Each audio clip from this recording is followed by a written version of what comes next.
Order, Captain. Hi, Captain. Thank you, Captain. All right, we have order in the chambers.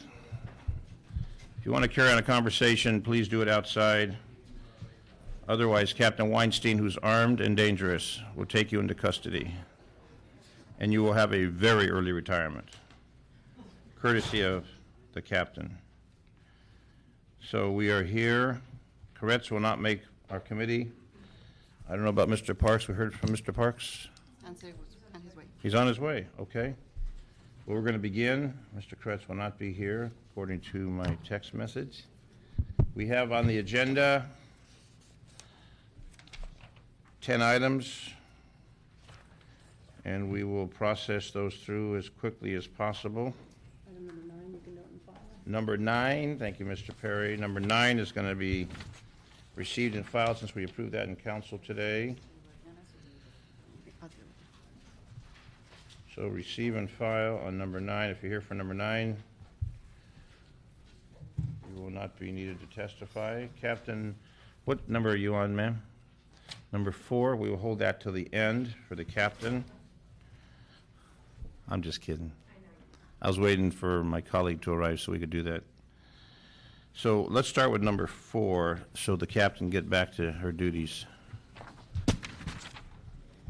Number 4, Madam Clerk. And Mr. Parks is now joining us. What you have before you for item number 4 is the City Administrative Officer report. This is relative to the 209-210 Memorandum of Understanding for the police officers, captain, and above bargaining unit, which is MOU 25.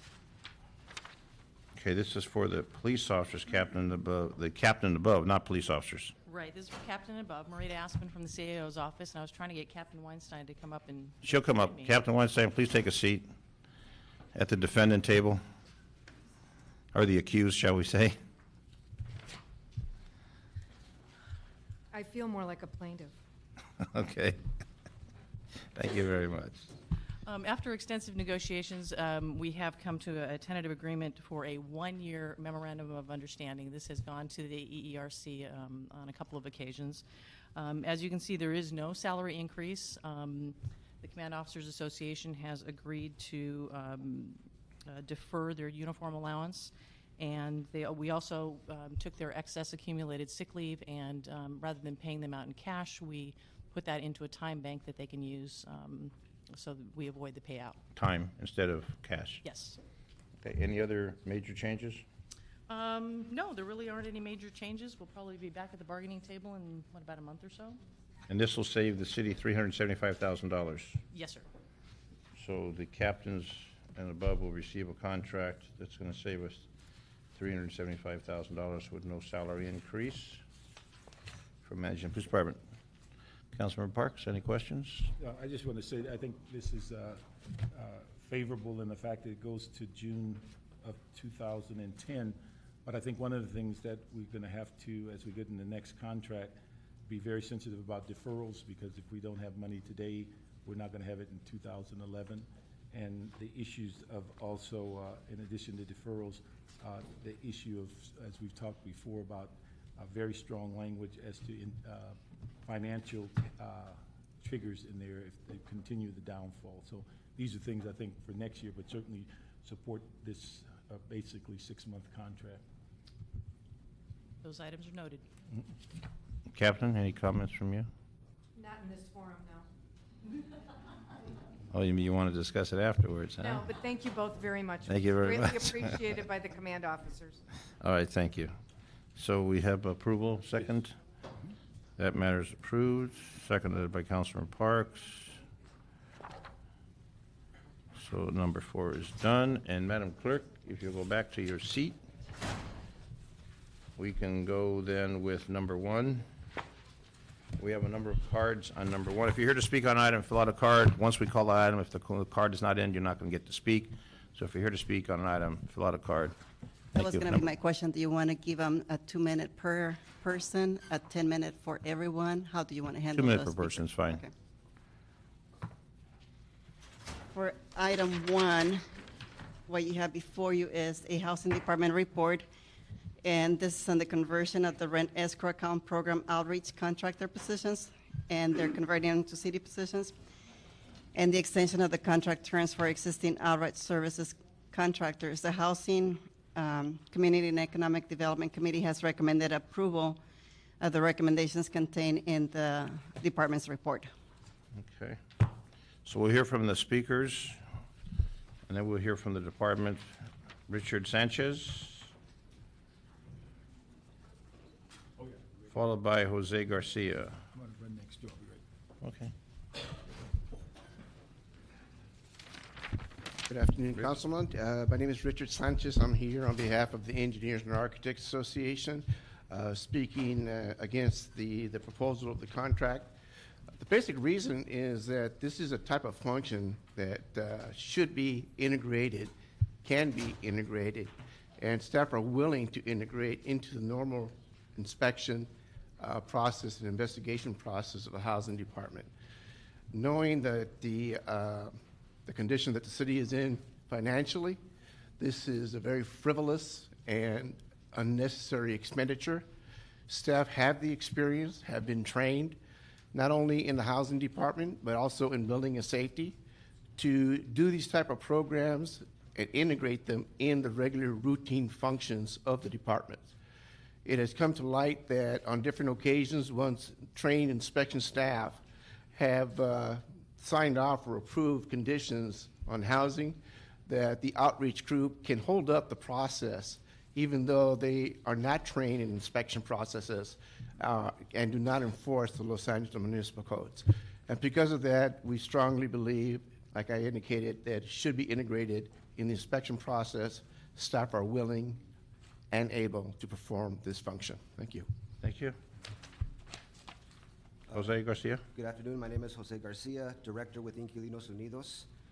Committee members, aside from the fiscal impact report that was submitted by the Los Angeles Housing Department, which clearly articulates the financial disadvantages of converting REAP outreach contracts to city positions, I'd like to clarify some misconceptions regarding our work with inspectors, the subject of the last Housing, Community, and Economic Development Committee meeting. We do not insert ourselves, interfere, or disrupt the inspection process. We do not claim to be inspectors, nor do we function in the same capacity. Aside from outreach, our role is to work alongside inspectors with tenants and with owners to facilitate compliance and move cases efficiently into council for removal from the program. We provide other assistance like mediating disputes, translation due to language barriers, the accessing of units, and other services. Our role is to save time and money for landlords by ensuring a property is ready for inspection, which saves the city time, money, and the owner an inspection, which costs $200 per visit by an LAHD inspector.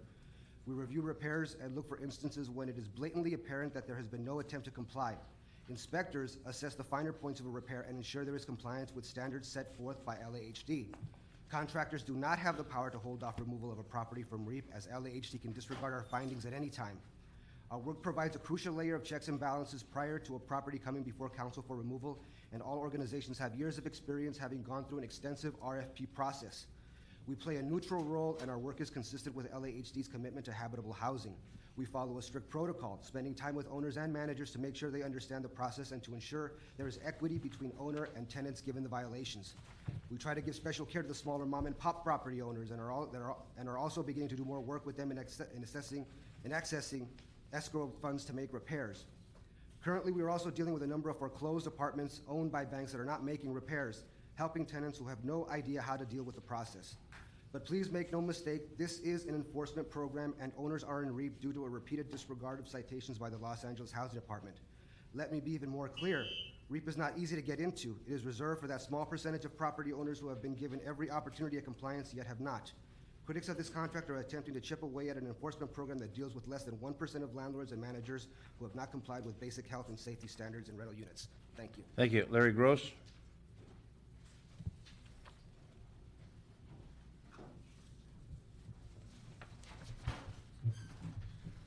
Afternoon, Larry Gross, Coalition for Economic Survival. We join with the mayor and the HCED committee in supporting the LAHD report recommending continuing this important program.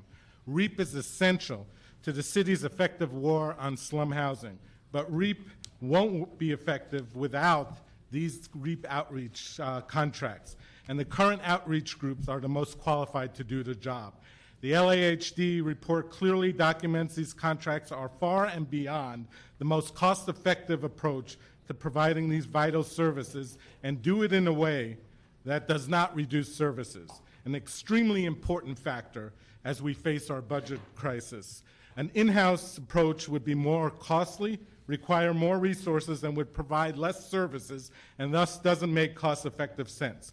A few have made false accusations that we impede inspectors' work, and our intent is to keep buildings in REAP. Nothing is further from the truth. We admire the inspectors and recognize their difficult work. We are committed to a partnership that complements and assists them. But as in any organization, issues do come up, and one of our tasks is to confirm that repairs are done before LAHD signs off on the REAP buildings. Most of the time, this is seamless, but on some occasions, not many, it's not. A current example is a 30-unit building on Westlake, cited for 70 code violations. The inspector signed off on it, but our staff found that there were significant repairs needed. Another inspector went out there and found that there were 200 code violations. Every council meeting, you vote to remove buildings from REAP. I know you want assurances that those buildings are repaired and deserve to be removed out of REAP. We help provide you with that assurances, and thus we urge you to vote to continue these contracts. Thank you. Welcome. Adam Murray.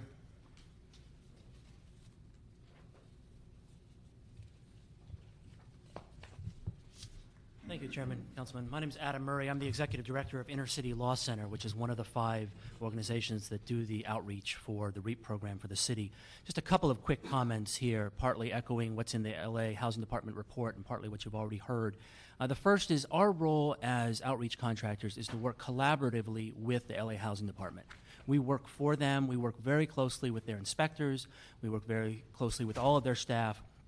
And our role is to reach out to both the landlords and to the tenants and to inform them of both their rights and their responsibilities pursuant to REAP.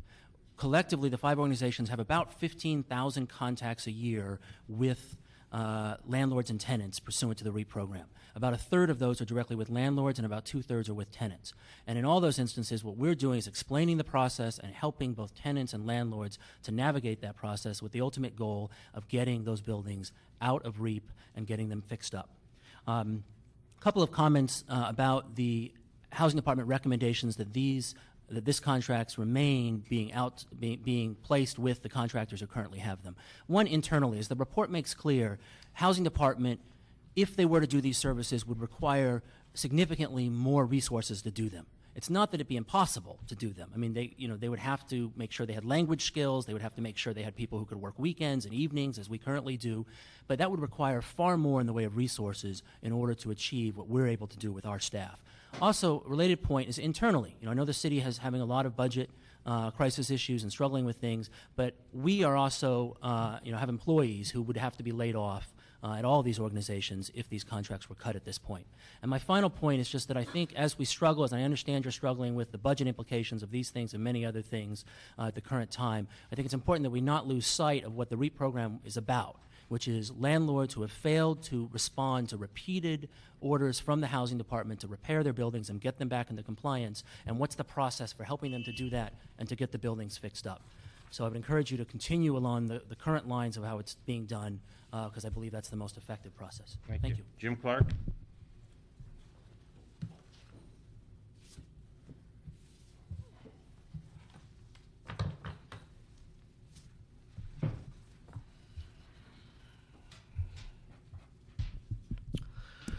Good afternoon, Mr. Chairman, member of the committee.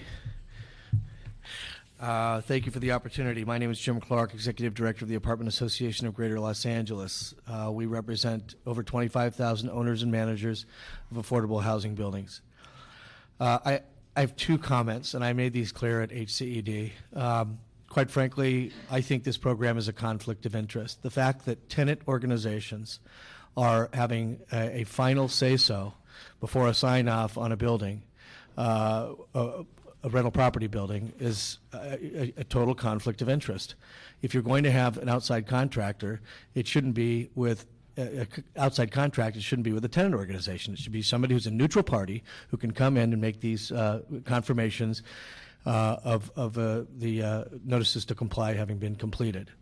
My second point is, and you've heard it a couple times, why is this $1.5 million going to outside contractors in the first place? If they're talking about furloughs and layoffs across the board in every department, maybe some of this money can save furlough time and jobs at LAHD and the Code Enforcement Division. We have respect for the Code Enforcement inspectors as well. We know they do a thorough job, believe me, because we battle with them as well on petty issues from time to time. They do a thorough job. They don't need outside contractors to tell them that they've finished the job. Thank you. Unless you have any questions, that's it. Thank you. Thank you. Daniel Gomez?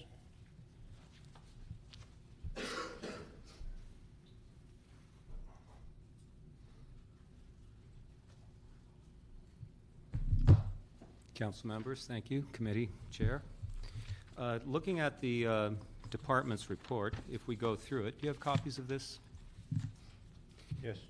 If you look at the funding source, which is described on page 3, it's rather unclear as to the funding, the source of fund. It talks about an administrative fee. It talks about it going into a trust fund, et cetera. Speaks for itself.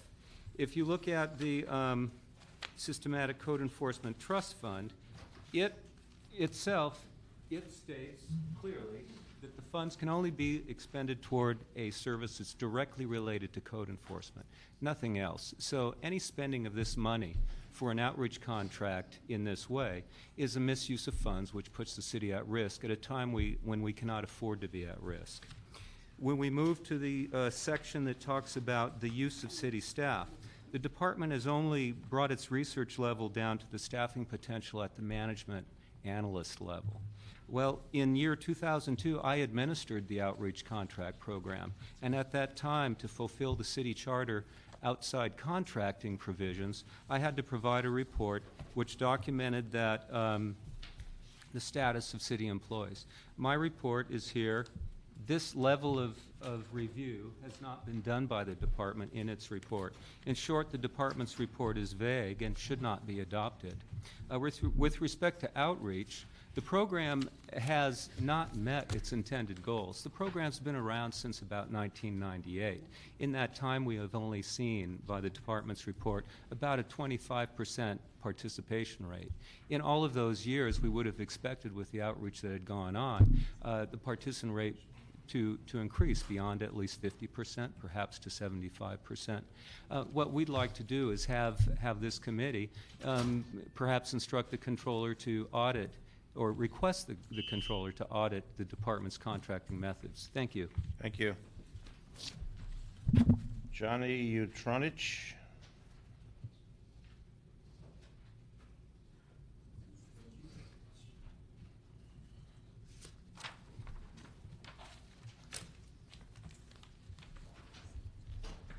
Good afternoon, Mr. Chairman, Council, committee members. My name is Johnny Utronich, and I'm president of the MCIA, the Municipal Construction Inspectors Association, representing about 1,000 inspectors, housing, and street investigators.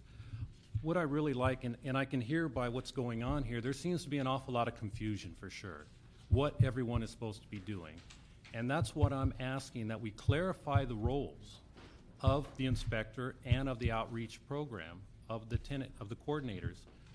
The one gentleman stated that we had an inspector miss 130 corrections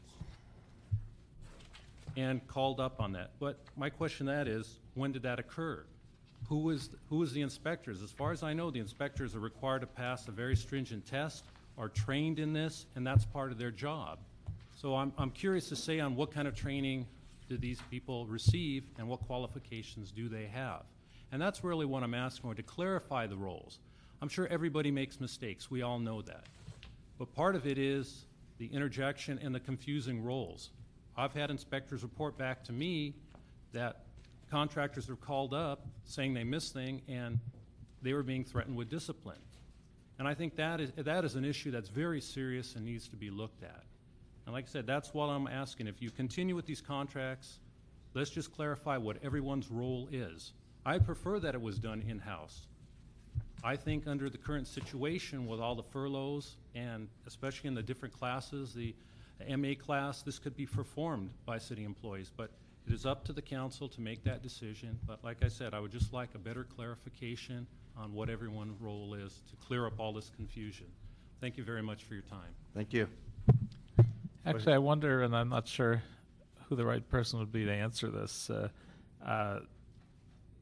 This one isn't entirely clear for me. What happens? Well, we saw one more speaker, then why don't we do the questions? Okay, that's fair enough. One more speaker. Steve Ardondo. Is that right? Ardondo? Ardondo. Hello, I'm Steve Ardondo. I'm the housing supervising attorney with the Los Angeles Center for Law and Justice. We are one of the 5 outreach contractors to the housing department. I think it's clear from the report that it's clear and unequivocal that the outreach positions provide a significant cost savings to the city. I think given the economic crisis and the budgetary crisis we find ourselves in, to suggest that the housing department can absorb these positions while they could, it would create a significant cost increase, which would end up not increasing jobs or saving people from furloughs, but actually creating the loss of jobs, because while you would create positions to do the REAP, at some point there'd be another loss of jobs somewhere else. So it's a zero-sum result for the housing department, which wouldn't be cost effective. And it should be noted that for what it would cost the housing department for 3 positions, the 5 outreach groups do with 12, which is, I think, significant. But the suggestion that inspectors, that the project could be integrated, I think misses the point of what we do. And there is, and I would agree with some of the prior speakers, that there isn't a clear understanding of what it is that the REAP outreach workers do. Because what we do is we massage landlord-tenant relations. We facilitate inspectors going in and doing inspections. We provide landlords information to tenants about the programs that are available to help them with payments. And that happens through multiple visits, multiple phone calls. It doesn't happen through 1 visit or 2 visits. It takes multiple visits, multiple phone calls to massage the relationships between landlords and tenants. Thank you. Thank you. Mr. Koretz has joined us, and a question. Yeah, at the end of the day, Do you wish to have housing department staff come forward? that would probably be helpful. Let's give 2 opposite scenarios. The one where it was stated inspectors missed a number of violations, and let's create another one where someone from one of the tenant groups, because they have a conflict, as was mentioned, identify some violations that really didn't exist. Whose call is it at the end when the tenant organization identifies problems that an inspector may not have flagged or may have missed? How does this work in both those situations? The inspector is the... Identify, please. I'm sorry, my name is Domingo Salcedo. I'm the director of the Code Enforcement Program for the Housing Department. And ultimately, Councilman, the inspector is the only one that signs off on the orders, on the violations, once the violations have been cured. What we do depend on is a positive report from the outreach staff that they provide us, so once that they've had contact and communication with the tenants. But ultimately, the inspectors sign off on the job. And they're the ones that are trained to conduct the inspections. So in theory, the fact that a tenant organization might have a perceived conflict couldn't result in unfairly going after a landlord for violations if the violations weren't really there, because somebody at some point has to take a look at it and sign off on them actually existing. So it's a tenant group can't just, one of the 5 can't create some alleged violations and have those be unchecked by city staff. Hakamorze, Housing Department. Councilman Koretz is exactly right. Only an inspector can issue a citation, can cite a violation. while an outreach staff member may be able to observe violations and report them in to the housing department as a complaint, that doesn't become a violation to which the landlord is accountable until an inspector goes out there and observes the violation, and based on their years of expertise, sees it as a violation of the building code and issues a citation. So if there was somebody in one of these 5 groups that was overzealous and listed some things that didn't really exist or were an exaggeration, what's the worst case scenario that would happen as a result? Roya Babazadeh, Housing Department. We do have procedure in place. I want to mention that the role of outreach contractors is to assist the inspectors. When the work is done or perceived to be done by the owner, they are going to contact the contractors to go and ensure that based on the list of violations are removed. When they notice that it's not removed, they advise the owner of remaining violations to do that. By this way, they save the time of the inspectors to go to the property for incomplete work, and also they save the owner's cost of the inspection. If there is a conflict of the opinion, it's in the contract, and we do have procedure in place. They refer that to me, they used to refer that to me until 6 months ago, and I would ask for a senior inspector to go and verify that. And there has been just less than handful cases a year that it has been resolved by a higher level of inspector going and reviewing the work. Currently, our assistant general manager developed a new protocol, and outreach contractors, if they have a different opinion, they process their complaint and send it directly to a principal inspector, and principal inspector resolves the issue. Okay, because I've certainly heard a lot of complaints from landlords about this part of the process, and I don't know whether it's a legitimate flaw or it's just the fact that these are folks that don't want to actually have to correct the problems and go to that expense. I mean, I'm hearing from both sides, and I'm trying to get at what the reality is. If I could just make a brief comment on that, Councilmember Koretz. It's really important to know that we're talking about a very small number of properties. 99% of landlords do not have their property wind up in REAP. Right. Only 1.3% of properties inspected wind up in REAP because the landlord failed to correct habitability violations in an order cited by Housing Department inspectors. I mean, that's still, in my mind, a relatively high number. Ideally, you wouldn't have that percentage of housing in that category. Although it may be as low a number as it is because we have this process. The rent escrow account program is the city's most important administrative tool to obtain enforcement. And the fact that we do have 99% compliance, I think, speaks to the effectiveness of the entire enforcement process. First, from the ability of inspectors to work with landlords, inform them of the violations, the good faith of the great majority of landlords in the city of Los Angeles to comply with the orders that we issue, and then the ultimate stick that there always is, which is that you don't want to wind up in an escrow account program which shows that you own a substandard property and that tenants can pay reduced rent to an escrow account. And that's what's really important about the REAP program, is that it's an important component in an overall scheme that has proven to be very effective and has obtained awards nationally from different organizations. And it may not be necessarily an appropriate question for what's before us, but one of the kinds of complaints I've heard is that someone inherits a property that's in REAP, someone buys a property that when they're in a situation not of their own making, that it may be harder than it should be to get out of that. And I don't know how much of that is not enough information and education of those folks that they can access money in that's been set aside.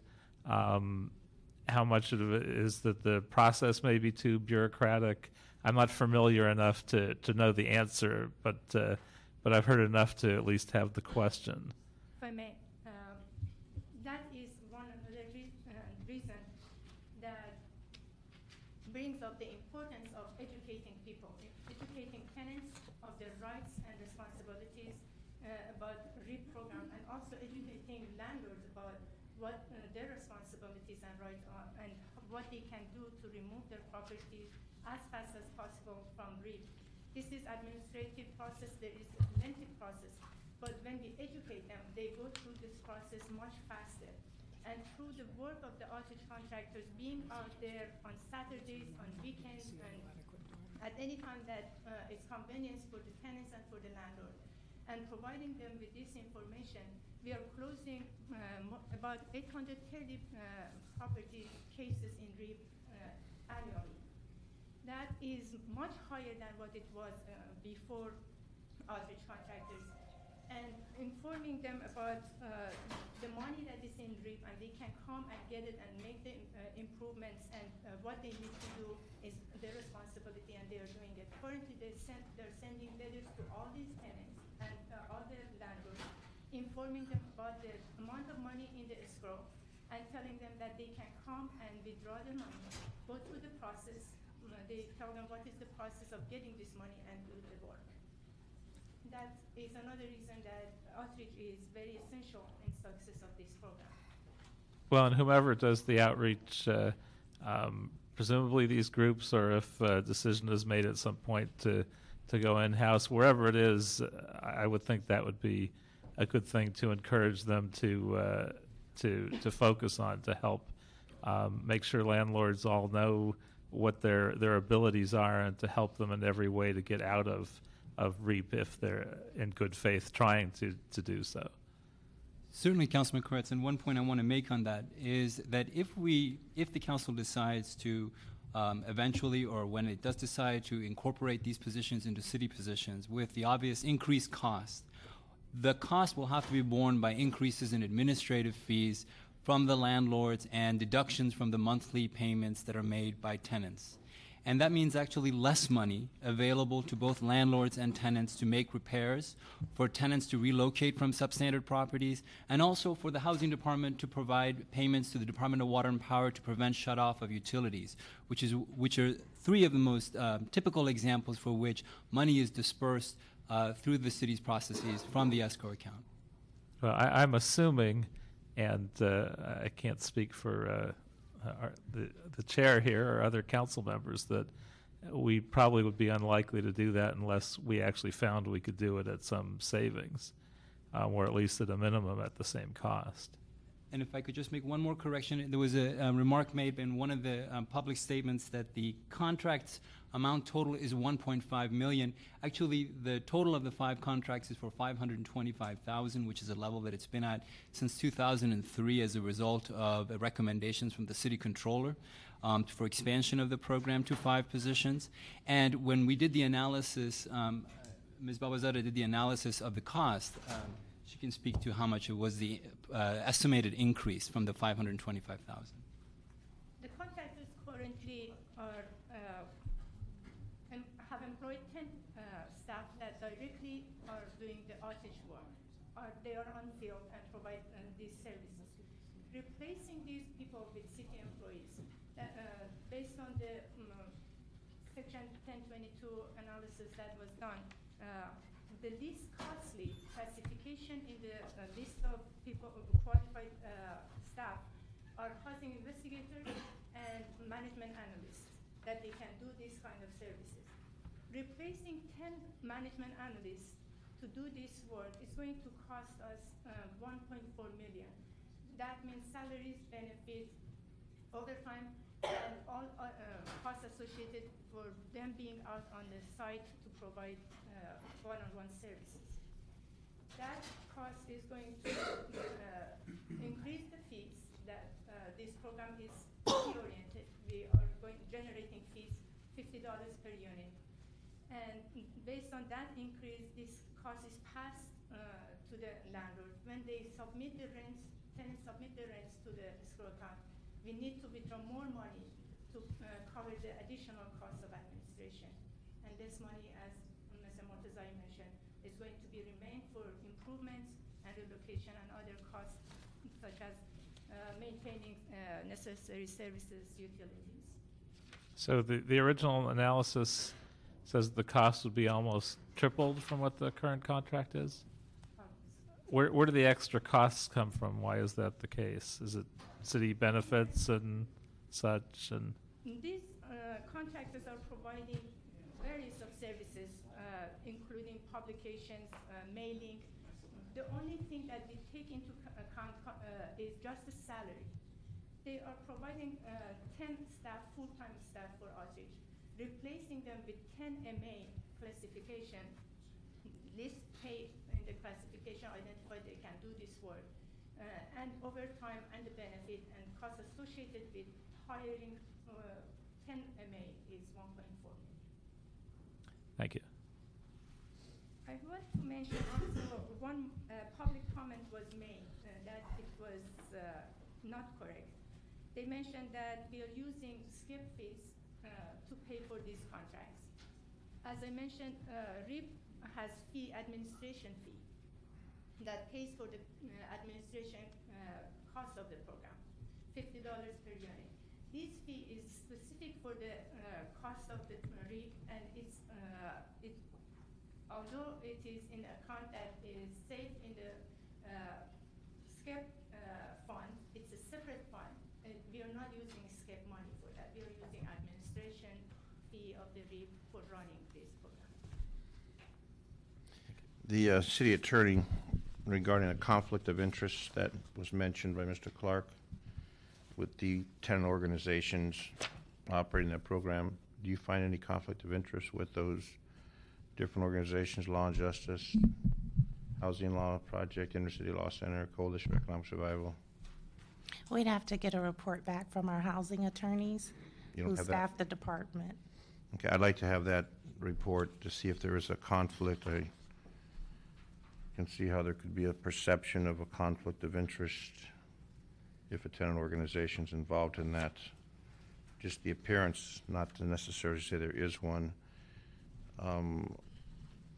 For the housing department, if you were to take over the entire program and not have these contracts to the other organizations, how much time would that take and how much personnel? Time and personnel. For the level of the work that is being provided at this time, that is definitely essential. We are looking for increasing it, not reducing it. 10 staff, full-time staff are working on that. No, that additional staff I'm talking about. If we were to eliminate these contractors, 10 additional. 10 staff, 10 additional staff? Yes. And how long would it take to do that? Well, hiring and training. Hiring is the simplest one. Training them for specific of the ordinances and housing laws, and being able to communicate with the tenants in low-income communities. It takes time. How much time? I can imagine that this transfer at minimum would take about 6 months. And the cost? Cost 1.4 million. So to go in-house, we'd have to hire 10 additional staff, train the additional staff, which would take 6 months, and the cost of $1.4 million. Would part of that 1.4 come out of what we're currently paying the contractors, or would that 1.4 additional? $525,000 is the cost of the contractors. So that is going to be subtracted from 1.4.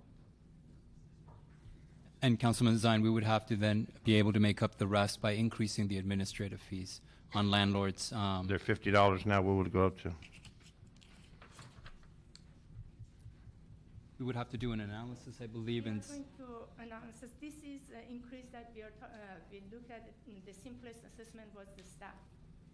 We look into it to see if other costs, such as printing, publication, mailing, we can absorb it any other way. If not, we are going to have a thorough and detailed assessment of that.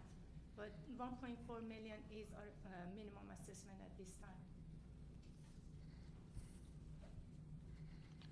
You're advocating to continue with the outside vendors, correct? Correct. And there's a consideration of bringing it in-house,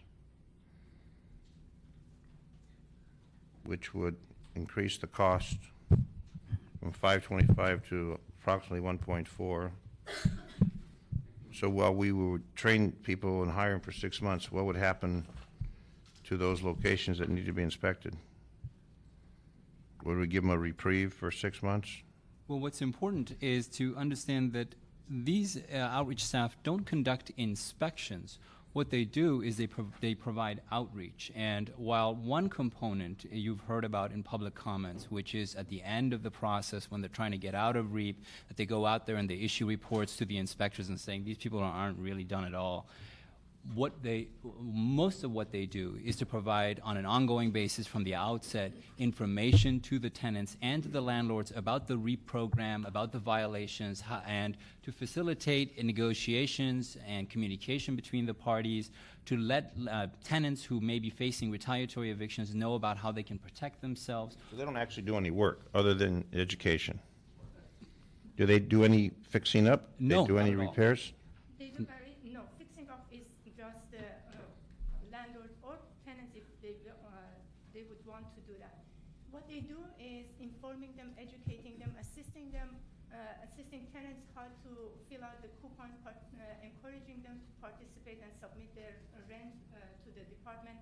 So often they accompany the tenants or the landlords. They come to the department and assist them with the language barrier and other way to go through the process and get their work done with the department. If this is interrupted to get into transferring the work to city employees, definitely is going to be interrupting services for us not having the contractors in place before that transfer. How well do the contractors do in that mission? How well do they do in that mission of informing the tenants, of working with them? What's their success rate? Their success rate has at minimum twofold.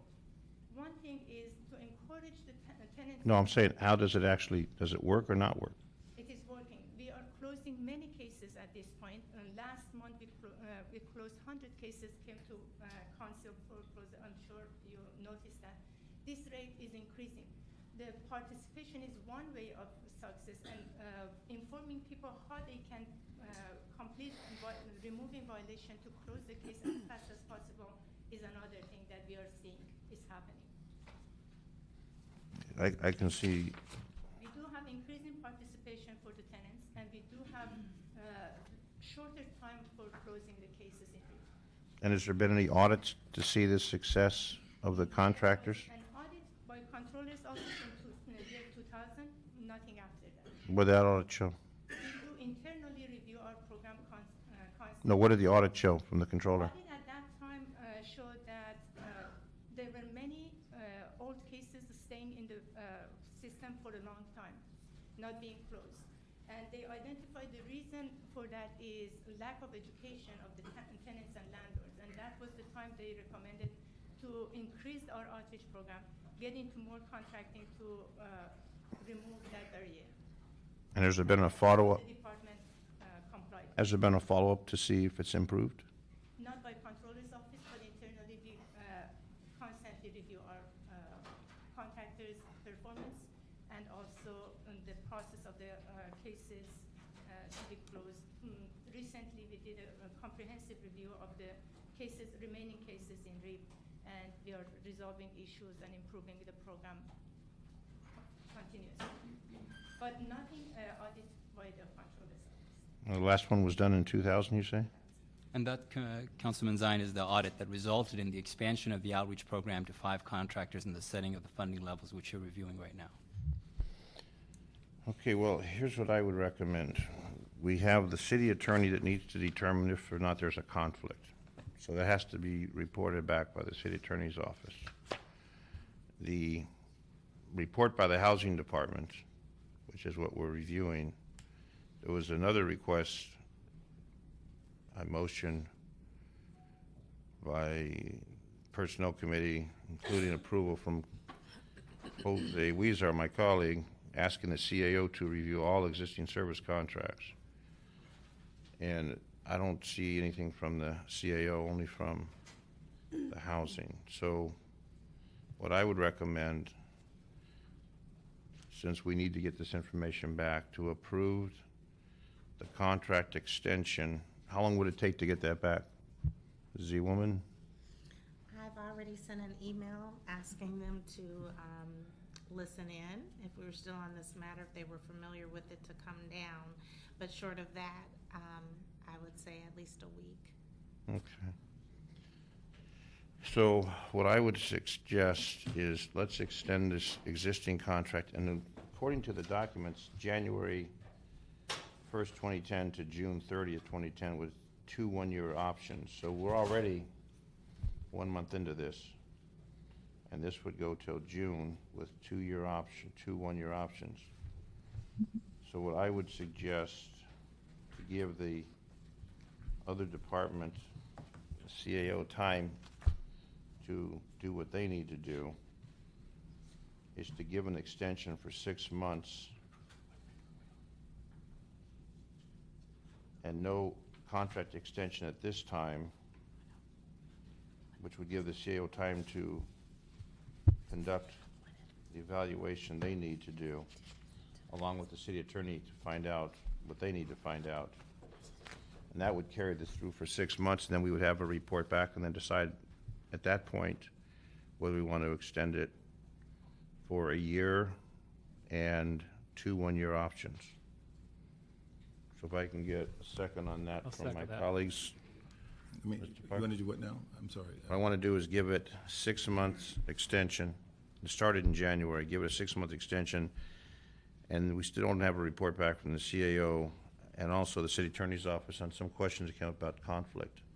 So that means we would continue in place with the current contracts 6 months from January 1st, and then we would receive, prior to that time, CAO's report and city attorney's report to answer those questions, and then at that time decide if we want to give it a further extension for another 6 months and 1 to 2 other extensions, 2 one-year options. You know, one thing, I think we could do that, but one of my concerns, when you look at the dollar value, we'll never be able to match dollar value of the contracts by hiring city employees. And the one thing that we know in our current budget is the whole issue of layoffs is our city revenue source, and our number of employees is greater than the amount of money we have. And so we will, when you look at the 10 outreach staff versus what we get for city employees, I don't think, no matter how much we study it, you're going to get the same number of employees for the same dollar. And so we can study it, but I just don't think we'll come to a different conclusion. And again, if you add people to the city budget, if that's the ultimate goal, I just don't think it's contrary to what we're doing as far as cutting people off the budget because we don't have the funds. So, But the question is it working or not? Is there a conflict? The question was, and I could see how some could interpret with the groups that are on contract, could there be a conflict? So I think we need to get a legal opinion on that. So if we continue this for 6 months, and then we'll... As long as they don't stop the work, because we get a lot of work out of it. No, we're going to continue it. We'll continue it for 6 months from January 1st. We'll have the report back prior to that time from the CAO, from the city attorney, and then we can decide at that time if it will continue for a longer period of time. That way we keep what we have now in place. We don't change it, and they're guaranteed 6 months from January 1st. And So the for report back, clarification purposes, what Pardon you're me? doing is, for clarification and for the record, what you're doing is you're sending it forward to the city council with the recommendation that they come back in 6 months with the CAO and city attorney report. Well, we need the report back before 6 months, but we want to continue the contract that's in place for 6 months. So council would act on that. Pardon me? This matter will go forward to city council. With the recommendation for a 6-month continuation of this contract, but prior to that time, from the CAO and the city attorney's office, the answers to those questions. and the report back is to determine their effectiveness and their cost effectiveness. Well, the CAO was supposed to review the service contracts. We don't have that report. The one we have is from housing. So we still need the one from the CAO, plus the conflict Mr. that was Chair. illustrated. I actually have a copy of the CAR report recommending approval of the contract. I don't have that. Through June of 2010, recognizing that it also included 2 one-year extensions. Well, I show that we're asking the CAO to review the service contract. So if the CAO did that, I hope you Somehow. don't mind. I'm with the CAO's office. I can provide some clarification. Angelica Samayoa with the CAO's office. I think to clarify, our office had reviewed this request back when it was initially presented. The motion? Not the motion, the housing department request, when the city council had authorized the department to issue the request for proposals. We presented a report back in August 2009 and recommended support. We reviewed the request for proposals and felt that it had been done in a manner consistent with what the council had authorized. So we recommended approval for the one-year contract. August 09, you say? August of 2009. What happened is when this item reached the council, there was an amendment made requesting that the department review the proposal again and provide additional information on the feasibility of making this contracted work to be performed by city employees. So when the department came forward with the report before you, the transmittal before you, we did review it, but when we looked at the recommendations and the findings, it was pretty consistent with the original analysis we had done. We didn't necessarily feel that there was anything that was being added that would change our original recommendations, and that's why there was not a CAO report included in the second round. So this report back was at the request of the council with additional information. And this was back in August 09. Yes.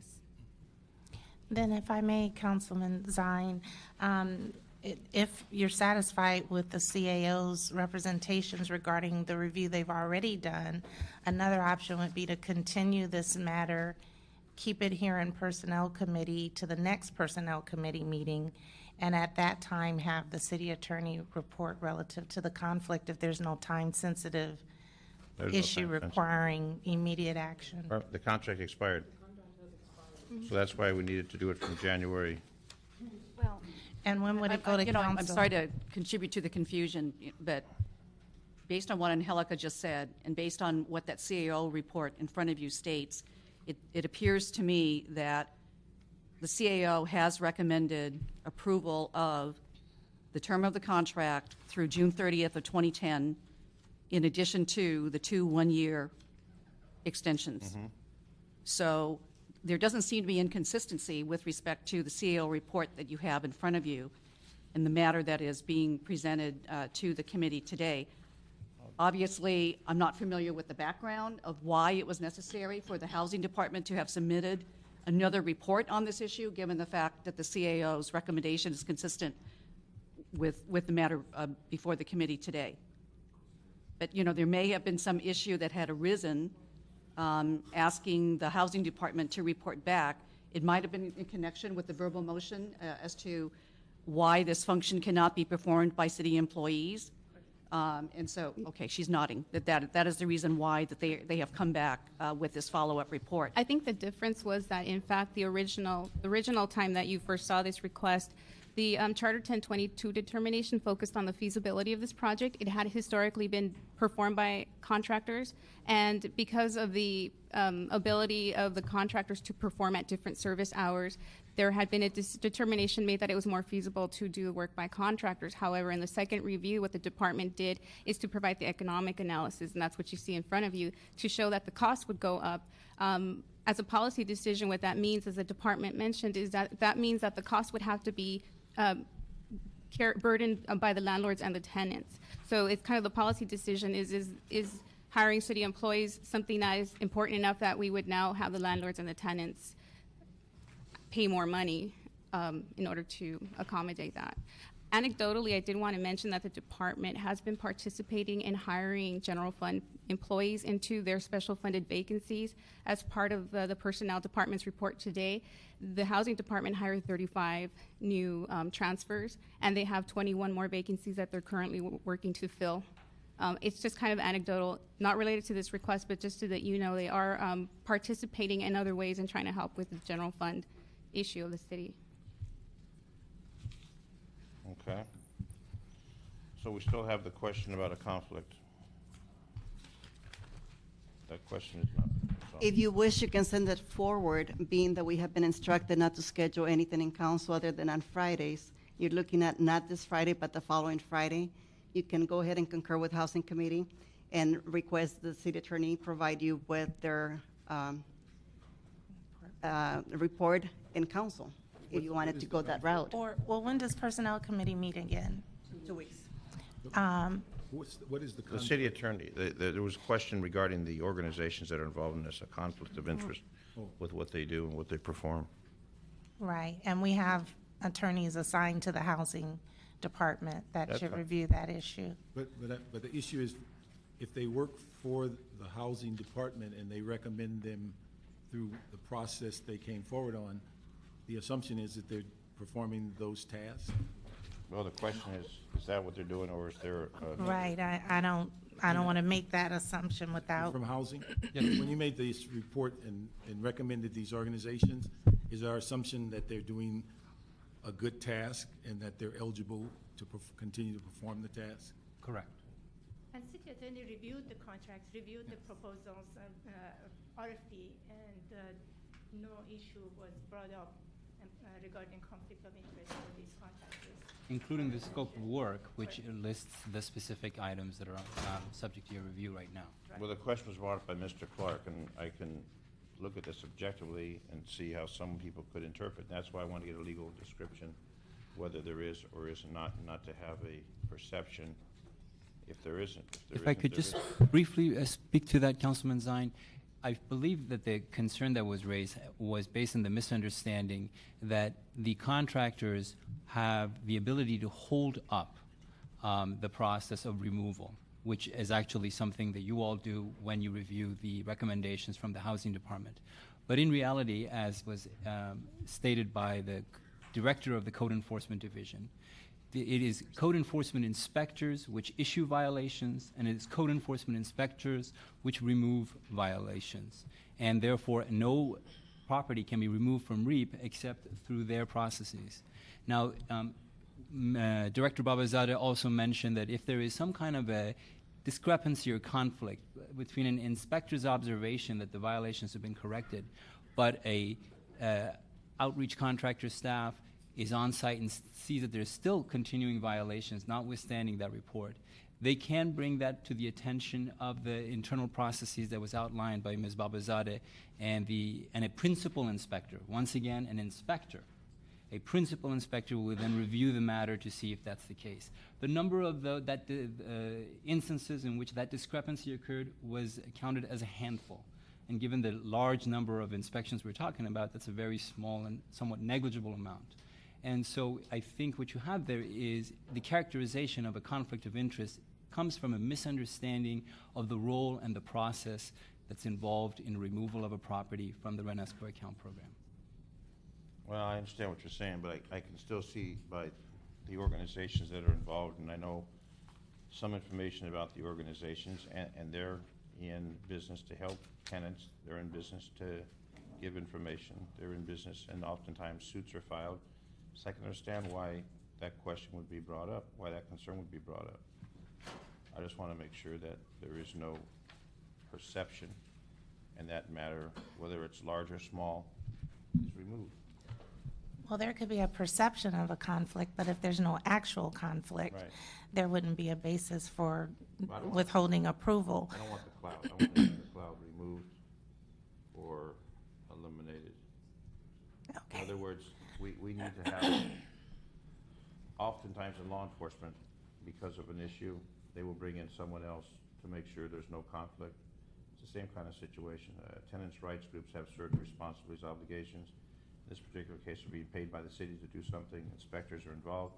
Yet the fact is, oftentimes they're in other activities to help tenants, and I understand that. Well, we would certainly agree with your suggestion, Councilman. I believe it was your suggestion that that the city attorney's office, the housing attorneys, report back in council with regards to the concern raised by yourself with regards to the appearance of conflict and whether any actual conflict exists, and whether that should be something that the council should consider in determining whether to continue with this. Whatever safeguards we need to provide. Correct. This expired January, or actually the end of December. So this is February. How are they getting paid since January? I wanted to mention that and urge you not holding this any longer, because as I'm in communication with them, they are voluntarily providing services. They are holding on to their staff that are trained staff, not to lose them at this time. Some of these agencies have very limited resources, and they have very difficulty. They're holding their breath for that day by day, and they're following up if we should fire our people because we don't have the next payroll, ability to pay the next payroll. Well, that's why I think if we give the approval to continue it from January 1st for 6 months, that covers them, but we get the answers back from the city attorney. That way they're still in place, they're still covered, they're still getting paid, back from January 1st. And then we can get that information from the city attorney. So the recommendation would be then to send it forward for approval for a 6-month period of time. So they got funding from January 1st for 6 months. We would then have this brought back when the city attorney gets that information on conflict to answer that question. This way they're paid, they're doing their job, and they got coverage for 6 months. And then we will clarify this particular matter. We won't give it and then after we get that answer, 2 one-year options, we would decide to do that at that time. That way I think they're safeguard. We can answer the questions, and then we have time to get that information. I was just wondering, could we get that information by the time it comes to council? Yes. You get it that quick? You're going to schedule, well, it can't go on the council this Friday, so next Friday. You So have it, I that's think. a week. And as I say, I've already emailed the attorney. I've not gotten a reply back yet, but I don't see why they can't And we'll certainly look at work, the issue by we'll then. certainly work with the city attorney's office to respond to their questions so that they can make a legal determination in terms of their advice to the council. It would So be- with that, as long as we have it, if we don't have it at that time, we'll continue it in council. But I would go for an extension. Well, let's leave it at that 6-month period of time, pending what we find out. And then at the time it's in council, we can then amend it for a longer period of time. And if you could call Craig Takanaka when you leave here so Certainly. that he could, So that would be from Expedite. January to June. We get that information, and at the time, we can amend it in council to extend it with whatever we wish to do. That way, they can get some coverage, and they can get paid. I would just like to make sure there's a safeguard that if there's issues that can't get resolved, that we also have a safeguard that this basic service doesn't have a lapse in service after the 6 months. I mean, I think. Well, we'll but- find out when it comes to council. I know, but I'm just saying that we need to make sure that they're, if it's somebody that's not happy with what the city attorney says, we just need to make sure that after the 6 months, that we also make sure there's no lapse in the service, because districts that really use this service, it is absolutely essential that there's no lapse. And I would not like to see a situation where people are firing experienced outreach people that are helping the city's program, and then we have a lapse of no service and then have to rehire people into the system. So I would just like to, in fact, I would just recommend we do the reverse. We move the report as recommended, and we can subtract from it if the city attorney's advice is to the contrary. I would rather, since the conflict was brought up, and I can see how that could be interpreted, I would feel more comfortable having that answered before we proceed with that. There will be a housing committee report on the agenda as well, and you can just pick between the 2 committee reports based on the city attorney's report back. Well, not necessarily. It depends. It depends on what you're doing. If you're simply concurring with Housing Committee, which is to send the matter forward with the 6-month extension with the option of the 2 one-year options, you're concurring with Housing Committee. If you choose to do a 6-month without the provision of the 2 one-year options, then there will be 2 separate committee reports. That's what Yeah. and council would choose between the 2. Okay. But I think you have to have the caveat that if the city attorney clarifies, then the option is back to the housing department report. I think you already have that caveat in place, if I understand Ms. Espinoza's point, or the gentleman's point, that since you have 2 options available to you, if the city attorney's office agrees that there is no conflict of interest, then you can simply opt for the recommendation of the housing committee at that time, if I'm correct. That's fine. Okay, Paul? Okay, so basically what the committee is agreeing to do is do the 6-month extension with 2 separate committee reports, one from Housing, one from Personnel Committee. and council will decide which one to with choose the at that information time. from the city attorney's office. Okay. Hopefully, at that time, if it's not here at that time, then we will continue it in council, but hopefully we get it back by that time. And I know the city attorney's got some challenges with the, We won't continue the Project. payment, though. no, the payment will continue for 6 months. The payment will continue for 6 months. We're not gonna stop that, but the concern is, if the city attorney comes back, but there is a conflict, and there's this and there's that, then obviously something else has to be done. And that's why I wanna make sure, since that was brought up by Mr. Clark, who represents an association. And could we make sure that city attorney's report is in writing? Yes. Absolutely. Is there any other way? Well, sometimes it's verbal, and then sometimes. All right, so that'll be the, And that can be coordinated with the city clerk, so that when we schedule it in council, we will definitely make sure that that report is available this goes before back it's to Ms. scheduled. Gibson. Can we make a placeholder request in council for the 26th? No, we'll coordinate it. All right, that'll be it for item number one. Thank you very Let's go much, to number two. Number two, please. For item 2, you have a city administrative officer report relative to the 20910 memorandum of understanding for the senior administrative and administrative analyst bargaining unit, which is memorandum of understanding number 61. Okay. Good afternoon, Susan Ozawa, CAO. In accordance with the, Matt Crawford is here from the association. Do you want to, Folks in the back, take your conversations outside. Thank you. oh, here he is. And Mr. Koretz is leaving us at the moment, so we're back to Mr. Zine and Mr. Parks. Go ahead, Matt. In accordance with the EERC instructions, we negotiated a contract with the Fiscal Policy and Professionals Association. A what association? Fiscal Policy and Professionals Association. Who came up with that name? That'd be me. Who's the president? That'd be me. Who's the vice president? Jackie Wagner. Okay. Who's the treasurer? Melissa Krantz. Who's the secretary? We don't have a secretary. Okay.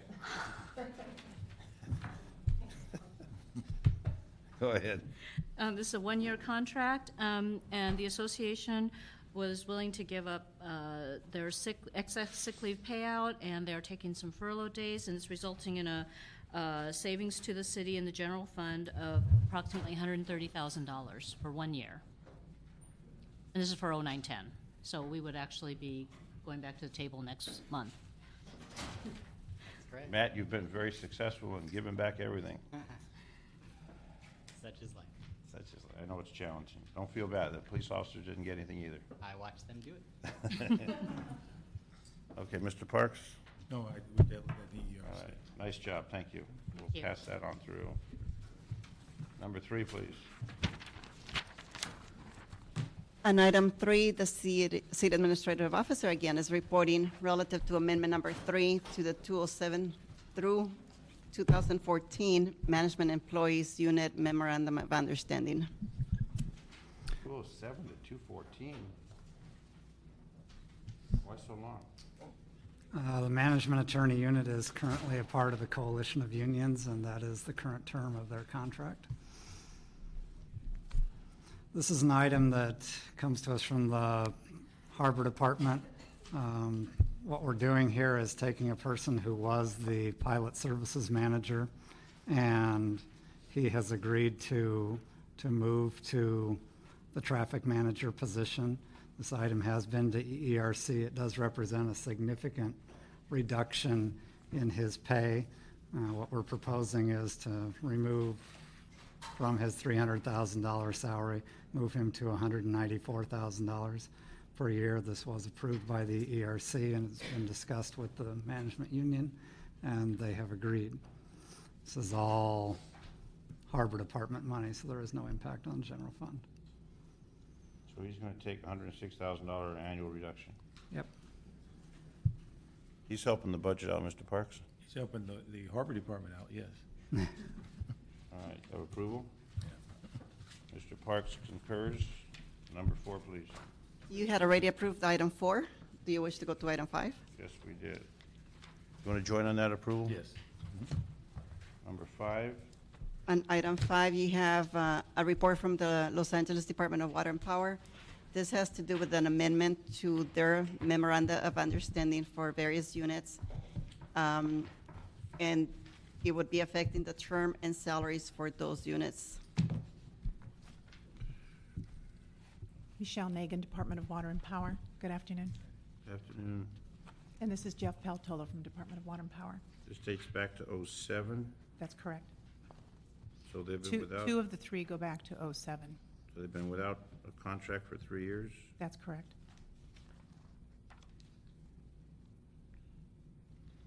Mr. Parks? No, I would support it. I think we've dealt with that in the ERC and. November 24th. 3 years? Yes. Yeah. From '07 to September 30th, 10. And the 09 to 10 is not pension-based, I understand? For which unit? October '09 to September 2010? That would be the first year for The third low the third dispatcher. phase. The third, that's correct. It's not pension-based money, that's just, It is not Compensate. pension-based. That's one-time payment. which is what the other folks received. That's correct. Okay, Mr. Parks? No, I support it. That matter is approved. Number 6, please.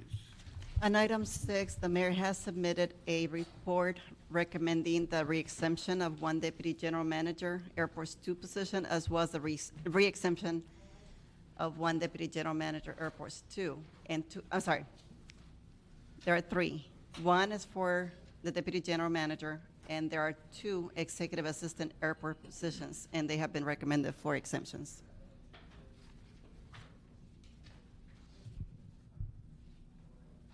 Paula Adams? That's me.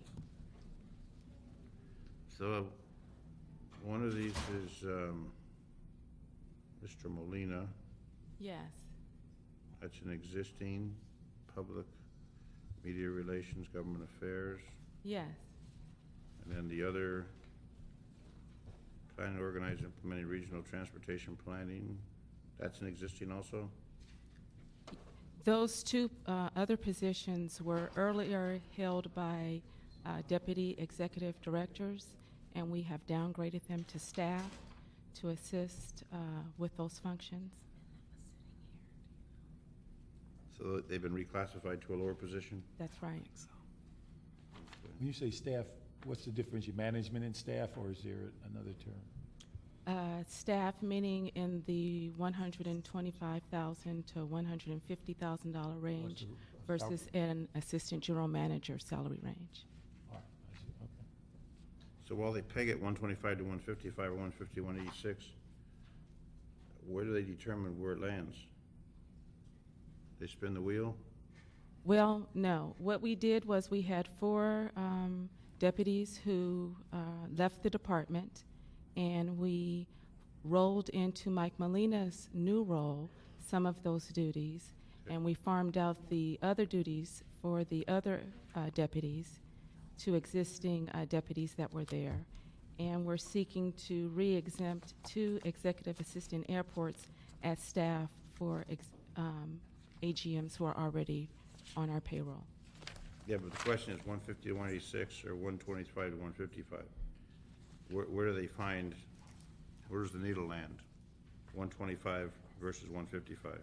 Oh, for the executive assistant airports, both of those persons would start at the beginning of the salary range, 125,000 and change. Then how do they go up? At the 6-month marker, they get Automatic? an automatic, yes.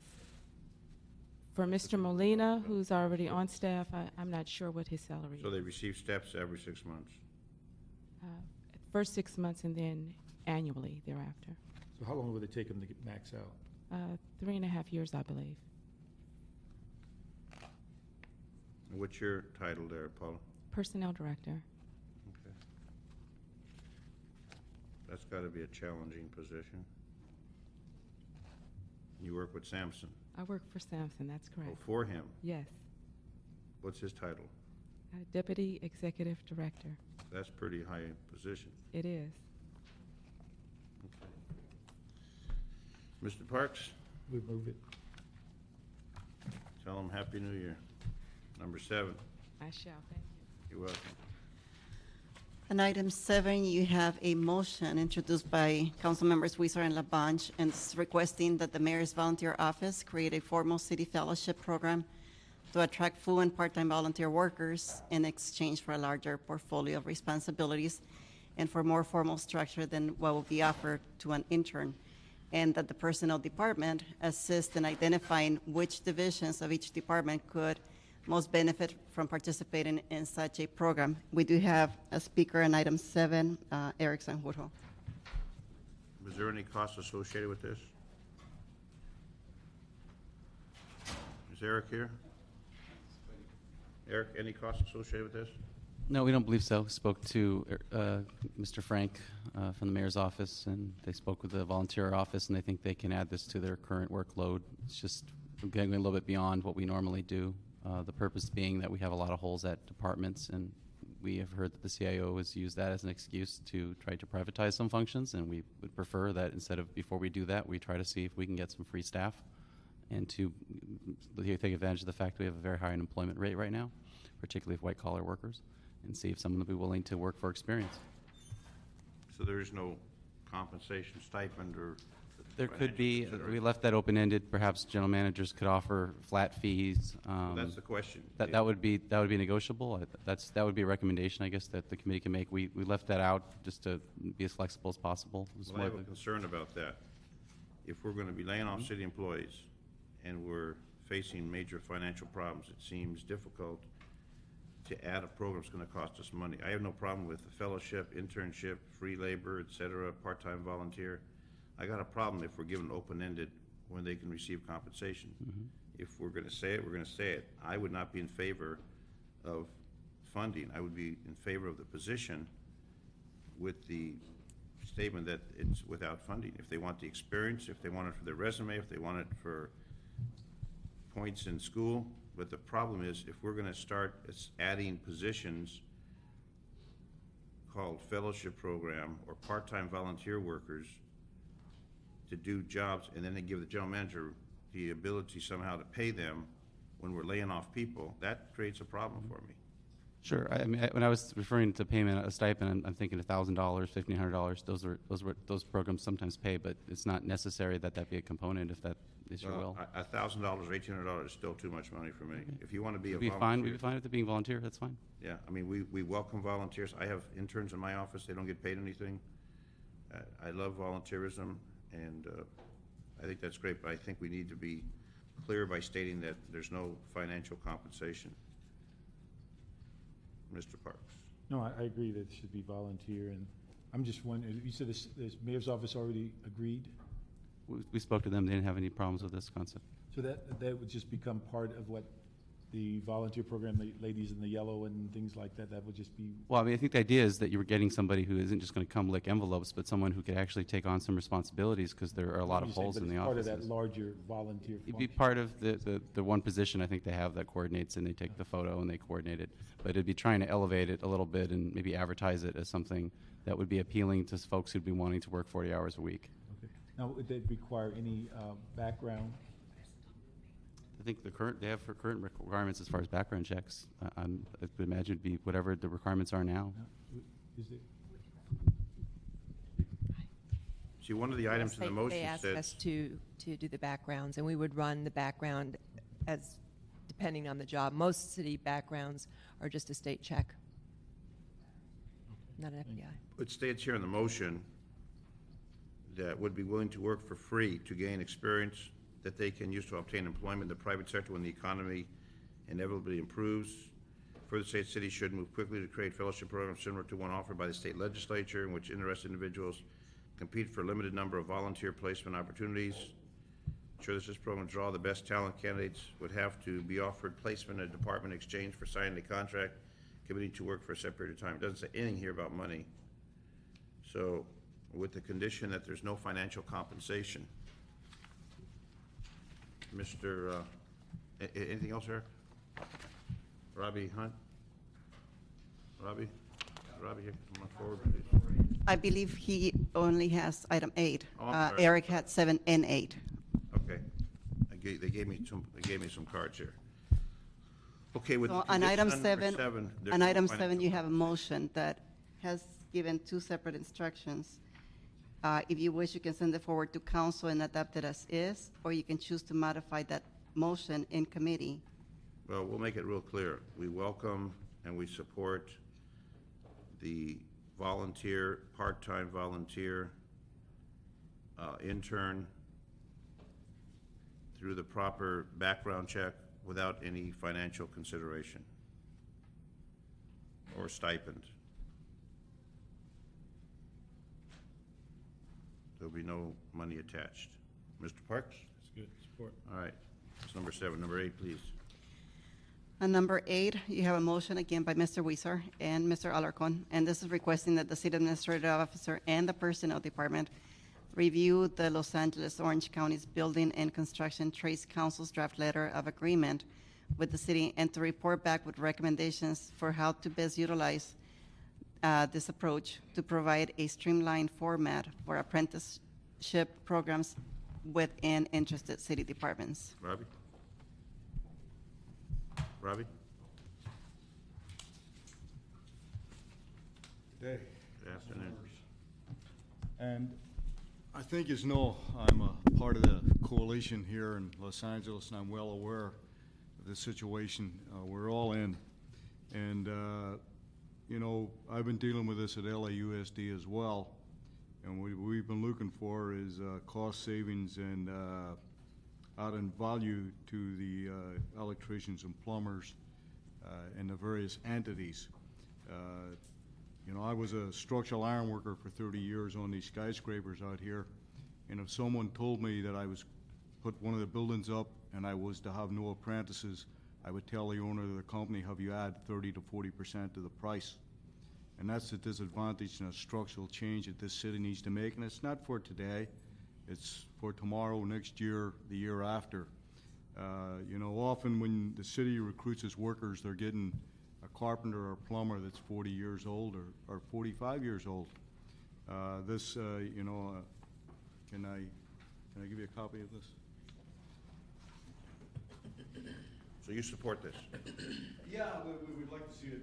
We'd like to sit down and discuss it with the CIO and show where the cost savings would be on a structural change in your piper tack, you know, plumber, electrician cost savings over what you have today. We believe there's at least a 30% cost savings for future, and it's not something for today, but as you know, you gotta lay a foundation, and we think this is a good foundation for one of the structural changes that we believe the city is going to have to make in the long run. And I've heard it at the city council. We're meeting with the county because they're under the same budget problems, and we've already done it with LAUSD, which we have signed. And the thing about this agreement is there's no obligation to hire one apprentice. It's the discretion of the city. And at the back of the agreement, you'll see that there's a 60-day cancellation by the union or the trades or the city. And but it would be a cost saving over what you have, and we believe we have a 30% cost savings in your construction or your maintenance with electricians, plumbers, or trades. I think it's well worth studying. There's a place out east of here where they have an annual barbecue. They train apprentice electricians or something. You've been there? Sure. Yes, that's one of the training centers that the city apprentices. The city apprentice electrician would be getting $17 an hour. Today, there is no such thing in the city. It's all full rate. And this year, your apprentices would be going through there for 5 years. And, you know, we'd be getting young people from your own high schools right here in the city sponsored. And like I said, the cost savings will make the city it will make us a lot more competitive within the city. And we think that's where the future is. Okay. You know? Eric? Eric. Thomas Simonovsky, CAO. I cannot dispute anything that Mr. Hunter is relaying here today, but I would like to say that this item clearly would involve bargaining because it would involve an MOU amendment or the establishment of a new agreement between the city and the Building Trades Council. And so I would recommend that we submit this to the ERC for bargaining instructions. You have any problem with that, Ron? I think that's great. Eric, do you have any comments on this? Again, this is the same kind of concept of just trying to find ways that we can do the work that we've been doing now with a smaller workforce and be creative without having to give up entire responsibilities from the city. And we think if the city is in a position 3 or 4 years from now to start hiring again, then we have a group of folks who've learned some trades and maybe would be interested in coming to work for us. We did something like this in the early 90s, according to Street Services, when we did the curb cuts, and a lot of those folks went to work for Public Works later after getting that experience. So anything we can do to train people, give them a good living, and eventually maybe get skill sets, keep them alive, and keep functions from disappearing, we think is positive. Well, we used to have auto shop, wood shop, auto mechanics. We used to have all those good places. I think they all went away. Yes, they did. A lot of folks got gainful employment from that. Let's see, for 5 years of apprenticeship, you have, instead of sending 2 plumbers out to do something, there was a plumber and an apprentice. And if it's something simple in the city, a 3rd period apprentice gets sent to do it. That's what's going on in all the sites on the outside of the city. And there was various impediments to this agreement from within the building trades themselves, and I've overcame a lot of those to try and get this here in the interest of efficiency. Yep. And so, you know, speaking with going through the ERC and dealing with the CAO, I think we can show them the cost savings and come to terms here that will be make us more efficient within Piper Tack and the various places that we work for the city, and it's structural changes. We think they're going to be there, and we should be a part of them. This is much different than our volunteer program, our internship program. This is something where someone will have a trade to carry on for gainful employment. Mr. Parks? No, I think that it does require analysis by the CAO, particularly number 7 and 14 that appear to have some financial impact on the city. Plus, I would like to make sure that, again, that it goes to ERC and also the CAO evaluate if this has any impact on the recently approved ordinance for local hire that currently is with CRA and one that's pending for all city projects on local hire. So all that should be. But those conditions, we'll move that with Mr. Parks's conditions. And the motion indicates as well that the CAO should work with the personnel department, and the obvious area that we'd be involved in is the classification. I remember going to some National League of Cities conference, and they took us to some small town where they couldn't get workers to work in the factories, and they were going to close the factory. They ended up hooking up with the local schools, started to generate jobs through the schools, through the internship, through this type of apprenticeship program, to keep the factory from relocating because they couldn't get any workers. And it's exactly what you're talking about. So you could have that pool of individuals that come forward. So with the conditions as described by Mr. Parks, we will move that forward. Thank you very much. Thank you, sir. Yeah. You had already recommended that item 9 be received and filed, and as much as council already acted on a similar motion. Yep. So we can move to item 10. Okay. On item 10. And I'll support 9. I wasn't Support here. 9, okay. On item 10, it's kind of tricky because this is one of those motions that got amended in council. But basically what you have before you is an amended motion requesting that that the city administrative officer come back and report to council within 30 days on the restructuring proposal to consolidate city human resources and personnel functions into a single department. Please don't. One of those days already? Please don't break the furniture. What an entrance. Thank you. I do my best. Well, she wears steel-toe shoes, so it's okay. I should. You kick enough butts, you should be wearing steel-toe shoes. Good afternoon. Maggie, Yes, sir. what do you think? Well, I think it's got some possibilities. I think that, you know, a lot of work would have to be done in order to make sure that there was the appropriate amount of staff and that the coordination with the departments was such that the departments don't end up losing the services that they so desperately need as it relates to human resources. I mean, I think that the need for good human resource staff is probably greater now than it's ever been. I think that the personnel department does bring a certain amount of expertise. One of the things that I do worry about with the HR function on a citywide basis is that it's very uneven. You have some departments that have highly qualified individuals. You have other departments that just don't do HR enough that they can really develop the expertise.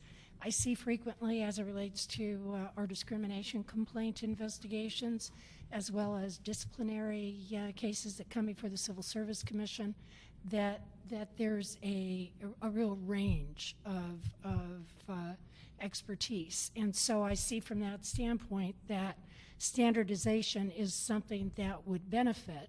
But I also see, I worked in an operating department for 25 years, and I know that most operating departments are very proprietary about having their own HR staff. And I understand that, but I think that agreements could be made with those departments to ensure that they are getting the service that they desire. So, I see real value in it, and I also see economies of scale that if you took the total number of HR staffs throughout the city, I believe that we could do it with fewer people. But really the point is that we have some departments that as a result of ERIP do not have any personnel staff left, and they're not able to backfill those positions. So the question is, how do they get the service? And I think that that's something that we could work at. But I'm realistic. I expect that there would be resistance to the plan, but I think that we do bring something to this, and the personnel department, I think 10 years ago, before we had the ability to contact each other electronically, it did make more sense to have people on site. But I believe that we're perfectly capable of communicating very quickly with departments. And as a matter of fact, many of our departments have people located in a central location, and they're providing services throughout to their constituents throughout the city. So I think that that's something that we could work on. One thing that I would hope is that if we do accomplish this, that I would want everyone who is working on HR to come to the personnel building, because I think that there's a lot to be gained by having, when you have a job like human resources, there's a lot of expertise, there's a lot of judgment that goes into it, and working side by side with your peers, with people with a similar orientation, I think that you gain much more from it. And I think that's one of the reasons that we do have the unevenness within the profession, because people don't have the opportunity to talk to one another unless they make a real concerted effort. So those are my issues. Well, continuity, standardization, cost, the IT, we have many departments have their own IT section. We have many departments have their own grant section. Many departments have their own motor pool. And what we need to do is look at that budget, and as it shrinks, figure out how we're going to manage it in a more efficient, effective manner, and still provide whatever we can provide. But I know that the issue of increased fees comes up. I'm not supporting increased fees. Today I saw the school district wants to float a bond for $100 parcel tax. Not a bond, but the parcel tax. Yesterday we had $18 they wanted to tack onto your car registration to provide funds for state parks. And I think as we get more and more, they're going to want more and more. Voters are going to say enough. So we need to be creative to come in with things such as this, to say consolidate, bring them together, more bang for the buck. And as we know that 2,400 leaving and others that leave, a lot of those positions aren't going to be filled. So we need to think smarter. As you say, computers, I can remember the old days, when Chief Parks would fill in the time book and the sheet for the next deployment, the secretaries would type zeros and X's on these sheets. And now they bring up a format, they change a couple names, and it's done. I mean, we've definitely streamlined. Or the A.B. Dick machine, before we had Xerox machines. they You have put to an explain apron. that to all of them. Yeah. what I know. AB You know what How that many is? know what the A.B. Dick machine is? You know what that One is? person in the room. You know what that I is? do. You do? Yes, it's a mimeograph machine. Yeah. Well, they used to call it the A.B. Dick machine. You had the purple writing. Right, it smelled good. Yeah. They put on an apron and they lube this thing up with purple ink, and that's how you get your. If you had a mistake, you had to go in there with a razor blade. Yes, yes. Or you have that liquid paper, how you would correct an error. Correct it. Yes. Now you just backspace. So I mean, we've really modernized, and I think this along the same lines as well. Government is very slow. This is something I think, out of desperation, out of survival, we need to do. Well, you know, Make it work. I would wonder, Zena, from your point of view, what would your position be? Because you see this and you have to undo a lot of the things that get done. Well, I agree with all of what you said. I mean, from our experience in labor relations, we see the experience level, there being large gaps between departments and their ability to exercise judgment. And in many cases, it's because they lack the information. They lack the ability to train. And so if it's centralized, I think that would go far to making sure that we have consistency, even in terms of discipline that's meted out throughout the city, because from one department to another department, you know, outcomes vary drastically for the same infractions or areas of misconduct.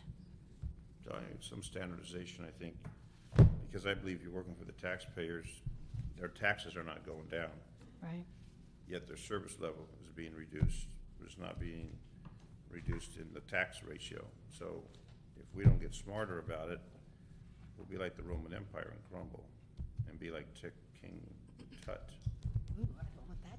No, I don't. So I think with that, we can move forward on that with your leadership to bring that. But we're talking about a lot of consolidation along the way for a variety. I was at the fire department today. Their maintenance yard is to capacity with rigs that need service, and there's no mechanics. I mean, they're gonna have overflow parking the fire trucks on the street because they don't have any more room. Yeah. Brian and I were there this morning, and it's frightening to think all these ambulances, all these fire trucks, all these engine companies, they're out of service and there's nobody to fix them. You know, at what point do you say, now we're gonna have to store the equipment on the street because there's nobody to fix it, and then it gets vandalized? I mean, we need to think smarter about how we're doing business. If you need an oil change and tire service, maybe we have a quick stop versus sit in line at the major facility there on Pasadena 19th. We just need to think better, and we've been doing it in this old traditional way. It doesn't work anymore. The horse and buggy's long gone. So with approval, Mr. Parks? Yeah. You know, I would just make one comment. I think as we just met recently about investigations and everybody doing them, and then we see it at the Claims Board and Budget Finance, all the lawsuits, the inconsistency. The only thing I would comment on is that I think there's a lot of benefit for centralizing and having people standardize, but also I think we can't lose sight of, particularly in big departments, there's a great deal of benefit of having access to people when the problem is in its infant stages, and so that people aren't several miles away. So I think it's got to be a balance as to how many problems get solved by well-trained people that are on site, and the feeling when they're all off-site, then they're like, you know, the government, that you have to, you know, pierce that veil to get service. I think there's got to be a little balance. Well, and I would agree with you. When I worked in the Department of Recreation and Parks, we did have the HR function centralized. However, we serviced the entire city, and that has to be built into it. If people don't know you, and you're just, you know, somebody who goes out and conducts an investigation, you're not going to be effective. So that piece of it is extraordinarily important, and I'm sensitive to that. Or they only see you when there's a problem. Right. The issue is the prevention part has to be from access. Right, and you've got to be proactive. But I know when I was in an operating department, when I would hear a name, I would hear that name because that was a person who was a problem. I never heard about the good people. So I do recognize the need to get out and get to know the customer. So being that I'm the bureaucrat here, and I need to clarify for those people listening to now in the committee live and Granicus later, what you're doing is instructing the CAO with the assistance of the personnel department to report back to council in 30 days with their recommendations. Correct. Okay, thank you. And what we should ask them to try to dovetail it into the multiple mergers and different kinds of suggestions they're making, so the discussion will not be dealt with kind of incrementally or out of sorts. It should be part of the package that they're developing for other considerations for mergers and consolidations. Ms. Gibson can make sure there's. We'll control it, sir. See, I know you would. Is she our leader? Well, let's say she's the controller, Okay. not the controller. There's a change. There's a change. Anything else on our agenda? There's no Thank other items and no public comment? Okay. Do you wish to 10 adjourn? We're done adjourned. Thank you.